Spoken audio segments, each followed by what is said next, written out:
كما تمسيوز خبركم تخاطلتي فنوي اير تي في لومي سوني 18 مسكرم ساعة 9 استدالو زينا مسنادونا حيزنا لكم قريبنا لنا كتكاتاتولنا بخبر زعدم بيتروس منقس ارسل زينا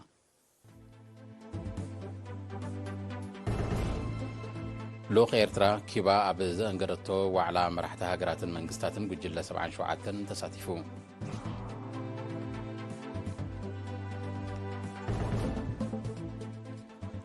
لو معامد كرامات عبد النوزبا سرجعها لعلي كرتميتن سوسان سلسة الشح فلسطات تدخيلون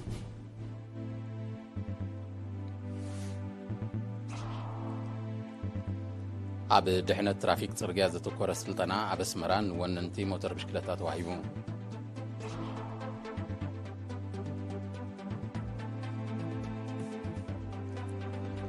بايتو تصدتا حورات هاجرات داقم مهداسة كم زد ليو روسيا داقي محبيرا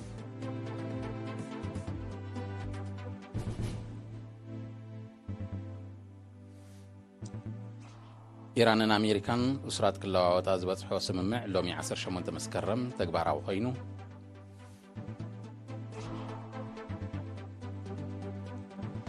أبي ديمقراطية ريبابليك كونغو بحركات علاقة لغن مهمة مريتن سبعون واتاون كسارا وريدو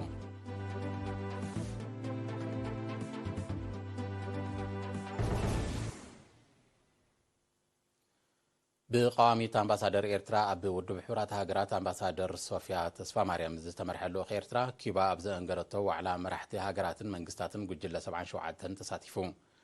إذي ب10 حمشان 16 مسكرم أبي هافانا رئيسة كتما كيبا استقايد وعلا هلو بدوهتات اللمعاتن تراسنا فلتات تكنولوجين مهزون بزبلتيا ما يتخايدون أبزو على ناب مرحتها هاجراتن منقستاتن زورك على إيرترا سنفلتات تكنولوجين مهزون اتي كاند دراخا حيلين محبر كتباو معبالة كتباو عويتن اندستراوي بالتصقنان كم زخونة تاريخ كم زحبر انتخونه جن زي معورين زي فتحاون على ماو سرعة عب ممعبال زركبها هاجرات بهاجن كيس مرا عن كيتون كم زلو أبريهم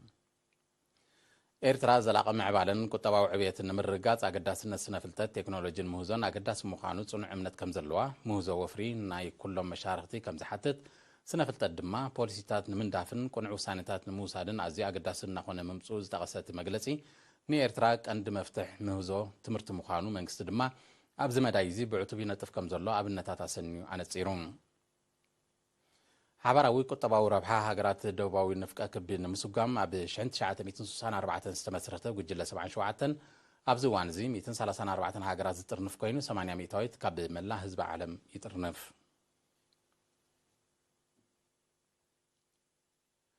أب نوزبا سرجعا لو معبد كرامات بتصادفوز تفلالي أكلات العلي كلتميتون سوسان سلستان شحفل ستات تغيلو نتو فرطاتن وتصيتون بزملكات وكيل إيرينا نازريت بين زدالوتو زينا وتصبصبالو فرطنا عندهم كتقربايا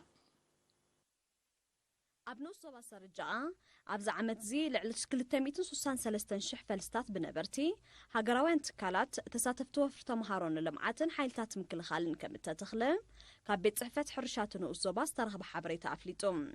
حلافت بيت صحفت أتو أبراهام برهانن يرينا أبزهو بحبريتا أهرتات حيلتات مكل أب عد جنن أفديون للعسران شو منتنشح فلستات كم استخولون ديقا 5 سرحون بمتكاس إزي اتزدلا وتيد كركوبو منتي بدرجاكم كنكنن حلوان كقبرلو تمحتينهم جمرتا بمعقاب حمد نماينا جمرنا كورحي طري جميرو بكم بتكالات بخمسهم قلصو صنحنا بحيلتات مكل خال بعابي خا بهزبي بكرم تاماتن تخيلت نطفات مالتي أبز خجلت سكوبو فلا يزوم حيلتات مكل خال إيرترا كلمة خلت ورح بيلوم ديجا خسر حيوس صنيحهم حجد ما أنا بعد الجن وريدهم أستاد إسران شدشتن شح فلاي أبعد الجن بدون مرزمة مسقف ديوم استاديجا حوسا بلم إسران شو من تنشحن حموشي ميتن فلسي أبزنو الزوازي تخيلوا مالو مالتي طالع لا أبزنو الزوانا تتخيلوا دولو كم بكرم تاماتوت كمون بتكالات كلهم هاكوسي مثلا كنت بزوج سلسلة الشح فلسي أبسط تخيلوا مالتي أبعدتات صحف لامن مسفنتون بستوس دزنا أتوبكسو دما 25 شح فلستات كم تدخل بمحبر نترى أهاتات حيلتات مكل خال موجسوم وزحي قلامتوسين ناتو قلامتوس قلتي في كابو قلتي وقتكم بس تدخل كالن ما بقى لنا أجرا كم شعاع أولي تحدي أبيلون تكلينا سازي تهزبي متكالت راح زيكونا ممكن قانون أزيو كتب كوينو سقى حدي دحنا بزحين حمانكن كم كابزن لعلي كعقبن كحلون كا الله مالتي ጎን ንጥፈታት ምግራብ ኣብ 79 ሄክታር ንጥፈታት ምዕቃብ ሓመድን ማይን ንምስልሳል ብዝነበረ መደብ ብዕዙዝ ተሳትፎ ናይ ኩሎም ኣካላት ልዕሊ 102 ሄክታር ከም እተዓማቕ ረዲኦም كل جزء تي معقب حمد ماين كاب طر جمرنا اب قناتاو زالا خنسرح شعو ماي مجمر اب حمله سغاب نحاسه زلو خاني بلس تخيلنا خانو نصد بلس تدالينا اب حمله نحسنكا خنتكل يزغبانا ስለዚህ كل جزء عمتاوينا نغبر مخنيات مستناتنا كل كناتات نايت ماي مالتي እቲ ስራሕ ምፍዋስ ማይ ኩዓን ንፍግረ መሬት ዝተቃልዐ ከባብን ምኽስኳስን ምግራብን ከምኡን ምስራሕ ከትርታት ዘጠቃልል ምንባሩን ገሊጹ ወኪል በዓል ስልጣን ኣግራብን እንስሳ ዘገዳምን መንእሰይ ተስፋ ጋብር መብራህቱን ኣባል ቤት ጽሕፈት ሕርሻ መንእሰይ ፍኖት ዮሃንስን ብወገኖም ነቲ ዝተሰላሰለ ስራሕ ብምምስጋን ብሰፊሑ ክቕጽል ተላብዮም ኣብ ኣስመራ ኣብ ድሕነት ትራፊክ ጽርግያ ብሓፈሻ ኣገዳስነት ምኽባር ሕግታት ድማ ብፍላይ ዘተኮረ ናይ ሓደ ሰሙን ስልጠና ንቴስዓ ወነንቲ ሞተር ብሽክለታ ተዋሂቡ እቲ ኣካል ቆቢዕ ድሕነት ማለት ካስኮን ህይወት ብዝብል ቴማ ብደረጃ ዓለም ዝካየድ ዘመተ ዝኾነ ስልጠና ብምትሕባር ኩባንያ ቶታል ሼር ካምፓኒ ኤርትራ ምስ ማሕበር ድሕነት ትራፊክ ጽርግያ ኤርትራን ፖሊስ ትራፊክ ዞባ ማእከልን ዝተወደበ እዩ ብ16 መስከረም ኣብ ዝተኻየደ ስነ ስርዓት መመረቕታ ዋና ካይደ ስራሕ ኩባንያ ቶታል ኣብ ኤርትራ ሚስተር ቻርለስ ዲ ኮንጎ እቲ ስልጠና ንቕሓትን ኣፍልጦን ተጠቀምቲ ሞተር ብሽክለታ ኣብ ሕጊ ትራፊክ ክብ ንምባልን ዝውንንወን ተሽከርከርቲ ግቡእ ጽገና ክገብሩለን ዝዓለመ ምዃኑ ሓቢሩ ኣቦ እምበር ማሕበር ድሕነት ትራፊክ ጽርግያ ኤርትራ ኣቶ ስቲፋኖስ ሃብተማርያምን ኣዘዚ ፖሊስ ትራፊክ ዞባ ማእከል ሜጀር ሃይለ በራኽን ብወገኖም እቲ ስልጠና ኣብቲ ሓደጋታት ተሽከርከርቲ ንምንካይ ዝካየድ ዘሎ ውህድ ጻዕሪ ዝህሉ ኣስተዋጽኦ ብቐሊል ከም ዘይጥመት ብምጥቃስ ሰልጠንቲ ንዘቐሰሞ ፍልጠት ናብ ካልኦት ከመሓላልፎ ተላብዮም ኣዋሃድ ትካላት ውድብ ሕቡራት ሃገራት ኣብ ኤርትራ ሚስተር ኣኔስ ቹማ ድማ ኣብ ዓለም ኣብ ዓመት ልዕሊ 1.3 ሚልዮን ሰባት ብሰንኪ ሓደጋ ተሽከርከርቲ ከም ዝሞቱ ልዕሊ 50 ሚልዮን ሰባት ድማ ኣካላዊ ጉድኣት ከም ዘጋጥሞም ብምጥቃስ ዝተኻየደ ስልጠና ኣገዳስን ዋናውን ምዃኑ ገሊጹ ኣብ መወዳእታ ንሰልጠንቲ ሄልመት ማለት ካስኮን ወረቐት ምስክርን ተዓዲኑ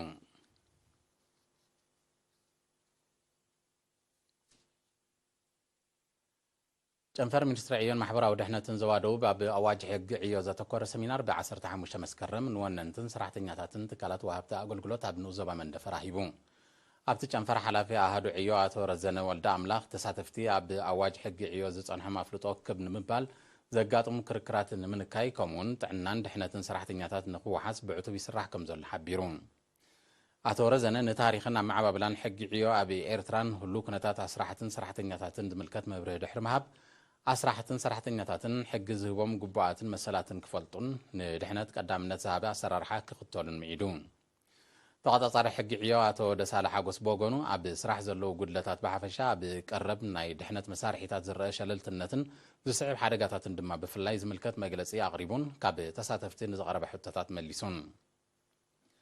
ኣመሓዳር ንኡስ ዞባ መንደፈራ ኣቶ ህዝቅኤል ውህበት ኣብ ዘስምዖ ቃል ኣብ መንጎ ሰራሕተኛታትን ኣስራሕትን ቁርዒ ዝምድና ንኽህሉ ሰራሕተኛታት ንስርሖም ክብሪ ብምሃብ ዕቱባት ክኾኑ ወነንቲ ትካላት ድማ መሰል ሰራሕተኛታት ከኽብሩ ኣዘኻኺሩ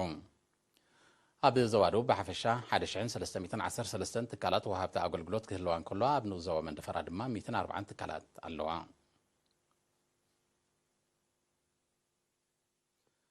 ነበርቲ ምምሕዳር ከባቢ መወልቂ ንሰለስተ ዓድታት ዘገልግል ምንጪ ጽሩይ ዝስተ ማይ ብፀሓያዊ ፀዓት ምትኩ እፎይታ ከም ዝፈጠረሎም ሓቢሮም እቲ ኣቐዲሙ ብሞተረታት ዝሰርሕ ዝነበረ ፕሮጀክት ብሰንኪ ተረጋጋሚ ብልሽት ከምቲ ዝድለ ኣገልግሎት ይህብ ከም ዘይነበረ ብምጥቃስ ነዊሕ ተጓዒዞም ፅሬቱ ዘይተሓለወ ማይ ክሰትዩ ምጽናሖም ብምሕባር ብፀሓያዊ ፀዓት ምትኩ ግን ሽግሮም ከም ተፈትሐ ገሊጾም ኣባላት ኮሚቴ ማይ ኣብ ዝሃብዎ ሓበሬታ ምንጪ ማዮም ብፀሓያዊ ፀዓት ብምትኩ ቀጻልን ውሑስን ማይ ክሰትዩ ከም ዝበቕዑ ኣረድዮም ኣመሓዳሪ ሓውሲ ከተማ መወልቂ ኣቶ ኣስገዶም መንግስቱ ብወገኑ ነበርቲ ብሰንኪ ተረጋጋሚ ብልሽት ሞተረታት ኣደዳ ጽሬቱ ዘይተሓለወ ማይን ማይ ወለድ ሕማማትን ክኾኑ ምጽንሖም ብምጥቃስ ስለቲ ዝተወስደ ስጉምቲ ኣመስጊኖም ምምሕዳር ከባቢ መወልቂ ኣብ 3 ዓድታት ዝጥርነፉ 6150 ነበርቲ ኣለውዋ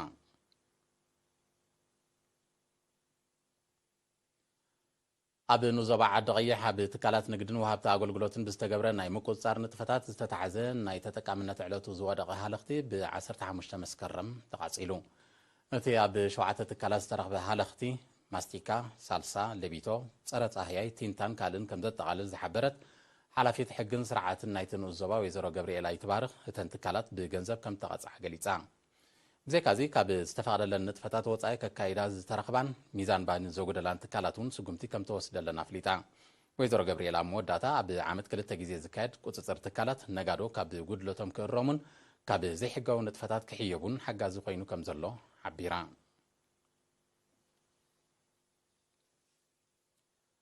ዝኸበርኩም ተኸታተልቲ ዝስዕብ ሃገራዊ ዜናታት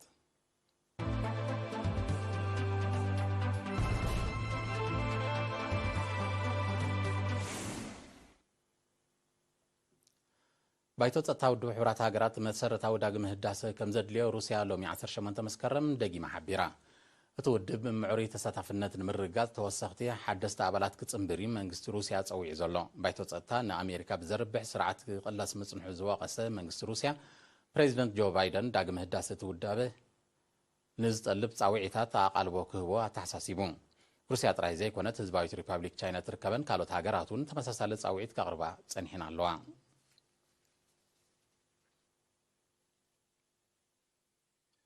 ኢራንን ኣሜሪካን እስራት ክለዋወጣ ዝበፅሖ ስምዕ ሎሚ 18 መስከረም ተግባራዊ ከም ዝኾነ ማዕከናት ዜና ቃሊሐን በዚ መሰረት ኣብ ኢራን ተቐይዶም ዝጸንሑ 5 ኣሜሪካውያን ብመንገዲ ቀጠር ናብ ኣሜሪካ ከቕንዑ ከለዉ ኣብ ኣሜሪካ ተኣሲሮም ዝጸንሑ 5 ኢራናውያን ድማ ተፈቲሖም ኣለዉ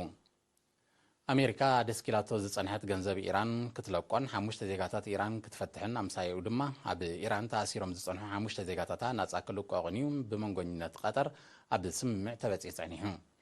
እዚ ከምዚ ኢሉ እንከሎ መንግስቲ ኢራን ነቲ ኣሜሪካ ኣብ ባንክ ደቡብ ኮርያ ደስኪላቶ ድሕሪ ምጽናሕ እትለቆ ገንዘብ ሃገሩ ኣብ ምንታይ መዓላ ከም ተውዕሎ ንዓ ከም ዝምልከትን ናይ ካልኦት መምርሒ ከም ዘየድልያን ኣነጺሩ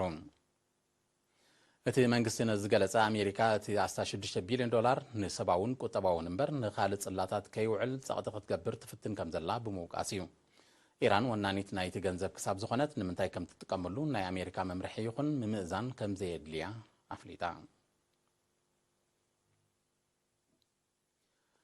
ኣብ ዲሞክራሲያዊት ሪፐብሊክ ኮንጎ ትማል 17 መስከረም ብዝተኸስተ ሓደጋታት ዕለቕለቕን ምህማም መሬትን ሰብኣውን ዋታውን ክሳራታት ወሪዱ በቲ ኣብ ሰሜናዊ ምዕራብ ኮንጎ ዘጋጠመ ተፈጥራዊ ሓደጋ ዛጌት 20 ሰባት ከም ዝሞቱ ዝገለጹ ሰመዝቲ ሃገር ሓያሎ ዳሃዮም ጠፊኡ ብምህላው ቁፅር ምዉታት ክዛይድ ከም ዝኽእል ኣሚቶም ብዘይካዚ ብሰንኪቲ ሓደጋ ኣብ ትሕቲ ቅርፂ ከቢድ ዕንወት ስለ ዝወረደ ኣሽሓት ተመዛበልቲ ካብ ቦትኦም ከም ዝለቐቑ ተፈሊጡ ኣብ ዲሞክራሲያዊት ሪፐብሊክ ኮንጎ ኣብ ዝሓለፈ ወርሒ ሚያዝያ ብዝተኸስተ ተመሳሳሊ ሓደጋ 10 ሰባት ከም ዝሞቱ ጸብጸባት ይጠቕሱ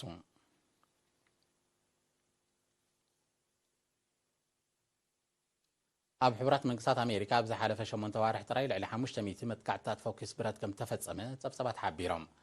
ኣብ 2022 ኣብ ኣሜሪካ 600 መጥቃዕትታት ከም ተፈጸመ ዝጠቐሱ ጸብጸባት ናይ ሎም ዓመት ካብቲ ናይ ዝሓለፈ ክዛይድ ከም ዝኽእል ኣሚቶም ኣለዉ ኣብታ ሃገር ብሰንኪቲ እናዛየደ ዝመጽእ ዘሎ መጥቃዕትታት ዓመታዊ ልዕሊ 40,000 ሰባት ከም ዝቕተሉ እዩ ዝግለጽ ኣስታት 40 ሚልዮን ጠበናጁ ኣብ ኢድ ብሕታውያን ሰባት ወዲቑ እናሃለወ መንግስቲ ኣሜሪካ ብሕታዋንነት ብረት ንምግታእ ዝጥቀስ ስጉምቲ ከም ዘይወሰደ እዩ ዝውቀስ ዘሎ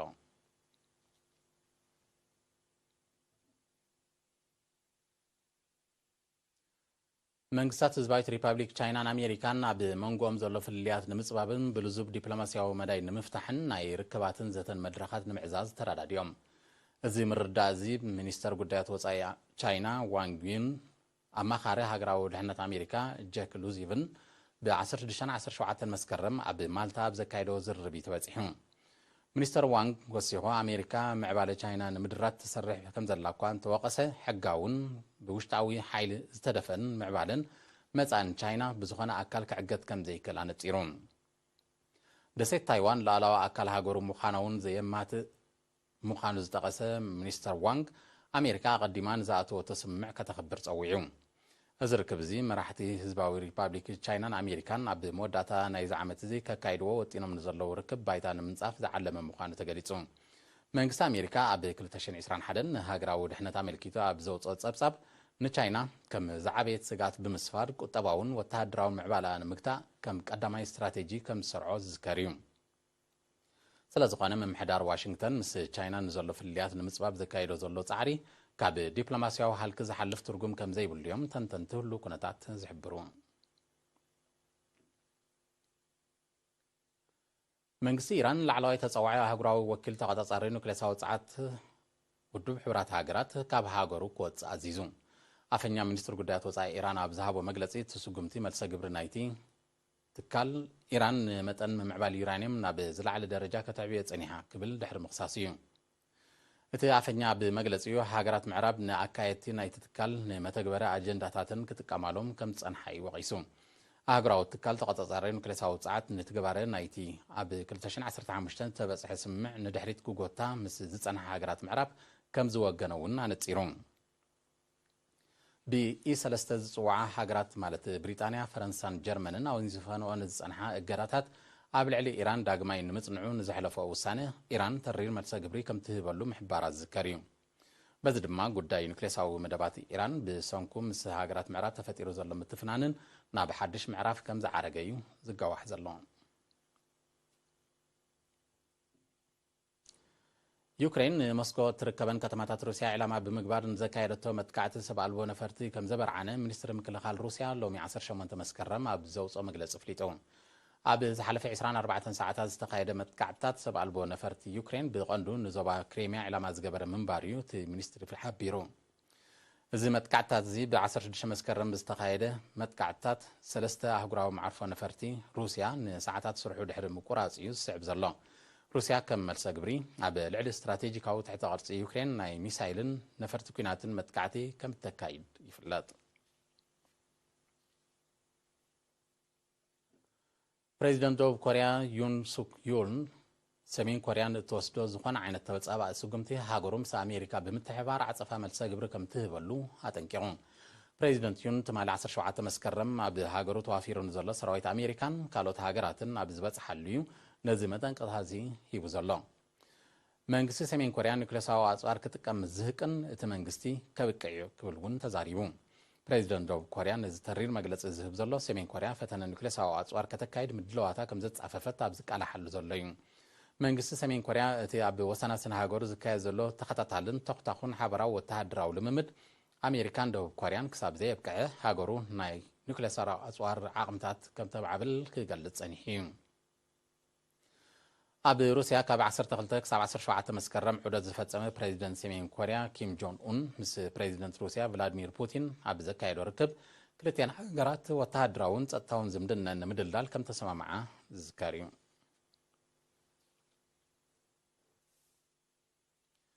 ዝኸበርኩም ተኸታተልቲ ሓፈሻዊ ዜና መሰናድኦ ንምዝዛም ቀንዲ ነጥብታቱ لوخ ኤርትራ ኪባ ኣብ ዘንገረቶ ዋዕላ መራሕቲ ሃገራትን መንግስታትን ጉጅለ 77 ተሳቲፉ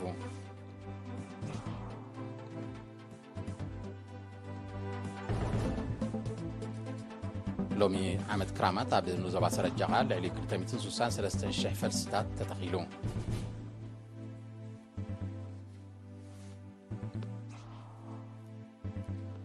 ኣብ ድሕነት ትራፊክ ጽርግያ ዘተኮረ ስልጠና ኣብ ኣስመራ ንወነንቲ ሞተር ብሽክለታ ተዋሂቡ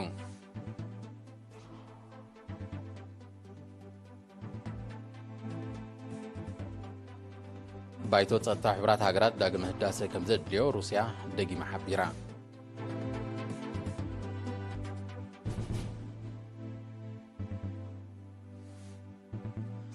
ኢራንን ኣሜሪካን ውስራት ክለዋወጣ ዝበጽሖ ስምዕ ሎሚ 18 መስከረም ተግባራዊ ኮይኑ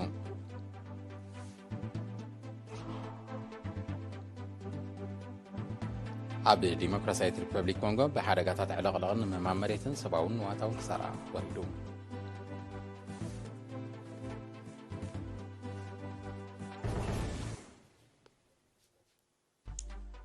ዝኸበርኩም ተኸታተልቲ ዜና ተፈጺሙ ምስተረፍ መደባትና ሰላም